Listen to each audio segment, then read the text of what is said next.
Hi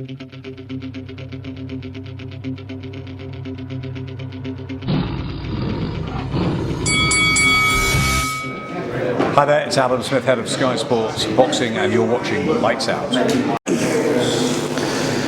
This is Faisal Khan for Lights Out, proudly sponsored by Spartans Law. Delighted to be joined by Macklin. We're here in Cardiff for the press conference for this Saturday night's huge main event between Chris Eubank Jr. and Dillian Williams. Matthew, first of all, good morning. Welcome to Cardiff. How are you doing? Yeah, good. I'm glad to be here. Boxed here a few times myself during my career on some of Joe Calzaghe's undercards. So always had good, fond memories from Cardiff. It's a great boxing city to be a part of, and the buzz around here surrounding the fight is, there's a massive hype. Of course, it's a big fight. It's a big domestic fight, and it's a great way to kickstart the year. First of all, what's your thoughts on this Saturday night's main event? Really looking forward to it. I think it's a genuine 50-50-ish fight. A lot of people picking Williams, a lot of people picking Eubank, and they're the best fights, aren't they? When everyone's kind of divided and they don't know who they think's going to win, and actually some people feel really strongly for Williams, some people really strongly for Eubank. I'm kind of leaning to Eubank, but I'm not sure. It's an interesting fight. I think Eubank. You look at his losses. Billy Joe beat him. Billy Joe's as tricky as they come. I think Eubank's improved a lot since then. George Groves, upper super middleweight, big puncher, and Eubank really is a middleweight, but definitely a middleweight. I remember when he boxed Groves, thinking how small he looked compared to Groves, yet he still was giving it everything he had in the last round and that. So, it's a tough fight. It could become a brutal fight. It could become a brutal fight because I think it could be tactical boxing early on, but I think Williams will probably have the edge in boxing. I think Eubank might have to jump on him and claw it back. That's how I see it going. But I think it's one of those fights where anything could happen. So they're the best ones. One of the interesting points about this fight, personally for me, is looking at the fact that Dillian Williams has made the move from Dominic Ingle over to Adam Booth. As everybody knows, Adam Booth's worked with Chris Eubank Jr. in the past, and I asked Johnny Nelson this question yesterday, so I'm going to ask it to you. Do you think, because of the fact that Adam Booth's worked in the past with Chris Eubank Jr., that sort of slightly gives an advantage to Dillian Williams and Adam Booth going into this fight? I don't think so, because it was a long time ago, and I think Eubank has probably evolved quite a lot since then. He's had at least two anyway, if not three fights with Roy Jones Jr., and you can see they've been working on things. So I think we're going to see a different Eubank. The Chris Eubank of now is a different Eubank to the one that Adam Booth would have worked with. So I don't think that's going to have too much bearing on the fight. I think there's more of a bearing on the fight that Williams is having his first fight with a new trainer going into a fight of such magnitude. I think that would be more of an issue that I would see as a negative more than a positive, because when you go with a new trainer, it takes a while to implement those new tactics, those new skills into your style. And when you go, the likelihood is you go in your first fight after only having had, say, I don't know, a few weeks or several weeks together. There's only so much you can achieve in that short period of time, and when you come under pressure, and he's going to be under pressure in this fight, you're more likely than anything to revert to type. And then if he's boxing in a way that they haven't really worked with, that could be confusing. I don't know what the move, why it occurred. I thought he had a really good run with Dominic Ingle, but Adam Booth's a great trainer too. So I don't know. I don't see it having a positive bearing for Williams, really. I don't think so. Psychologically, perhaps, he does know Eubank mentality and that, so he can maybe try and advise Williams how to get in his head.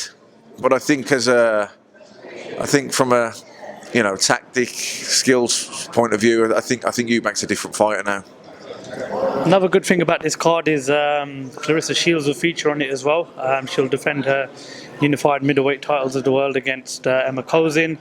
We all heard yesterday that Savannah Marshall's got her next world title defence sorted, I believe, for March the 13th in her hometown of Newcastle. Fingers crossed they both can come through the next fights. Do you expect that to be their next fight after their mandatory defences? Yeah, I think so. Yeah. I think so. I think look, women's boxing this week has had a real shot in the arm with the announcement of Katie Taylor and Amanda Serrano. That's the biggest fight in women's boxing that can be made, and then just right behind that, Savannah Marshall and Carissa Shields. That's right up there too. So the fact that these girls are getting it down, that they're getting the fights made. And you look at the heavyweight division in the men's side of things, and they're showing us up a little bit. So we need to take a leaf out of their book and the best fight the best more regularly. I'm glad that you touched on the men's heavyweight division, because that's what I was going to move on to next. Obviously, last week, Frank Warren won the purse bids for the rights to host Tyson Fury versus Dillian Whyte. We understand now that the fight is scheduled for, I believe, April, perhaps in Cardiff. But rumours are circulating around that Dillian Whyte is yet to sign his part of the deal. Now, make of it what you want, but it's a fight that Dillian Whyte deserves. It's a shot at the world title that he definitely deserves after what he's been through the last few years. But what's your thoughts on the sort of silence that we're getting from Dillian Whyte now? And do you believe that the fight is actually happening, or do you believe it's just a simple case that he might just hold out for more money? You're asking me to speculate because I don't know the facts to any of this.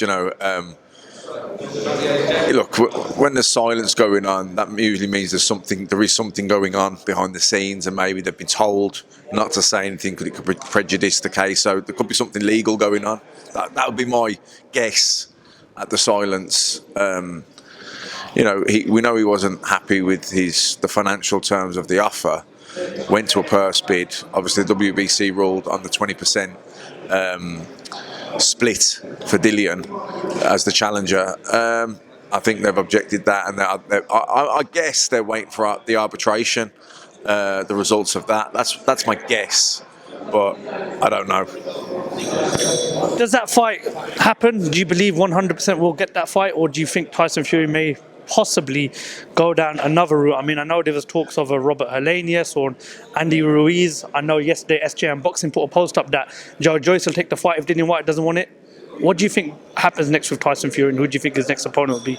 No, I think the Dillian Whyte fight will happen. I think there could be a bit of posturing for better terms financially from Dillion's side, but I hope it happens because, like you say, Dillon deserves his shot.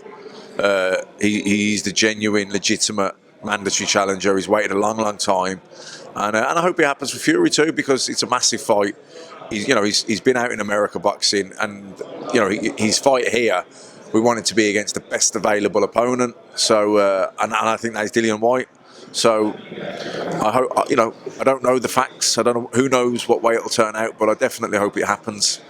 One of the most anticipated fights in British history takes place in a couple of weeks' time in Manchester between Amir Khan versus KhanBrook. Still can't believe that we're here actually talking about the fact that it is happening, but it is going to happen in a few weeks' time in Manchester.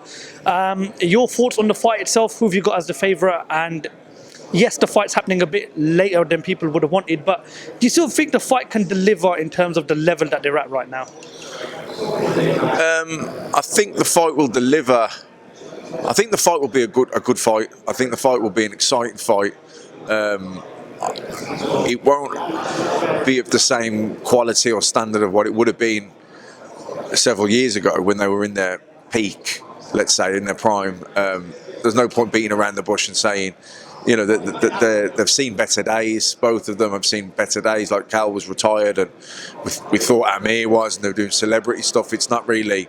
It's kind of came out of nowhere, hasn't it? That this fight's on now. But what they do have is they both have huge. Khan especially and Brook both have huge profile.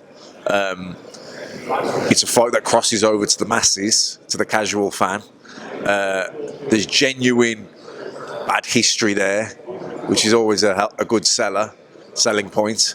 And I think from a style point of view, it will gel. It will gel. I don't think either guy. I think both guys have seen better days, but I think that what you don't want to see is one fighter being shot, another fighter still got it. That's not the case here. I think both of them have deteriorated, but they both have. So it's still a level playing field. So it should still be, a really competitive, enjoyable fight. Matthew, give us a prediction for that fight. What do you see going down in a few weeks' time in Manchester? Do you know, I'm not sure. I really do not know. And loads of people have asked me this. I thought I can see Khan being too fast, too busy. You know, I could see Cal catching him and taking him out. So it's I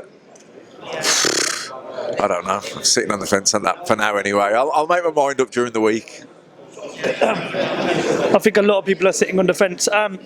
Well, Matthew, listen, thank you very much for your time. A pleasure as always. We look forward to catching up with you during the rest of fight week, and hope you enjoyed the fight. We know we are, and yeah, like I said, we look forward to speaking to you at some point soon after the fight. Cheers, looking forward to it. Thanks. Thank you very much, Matthew.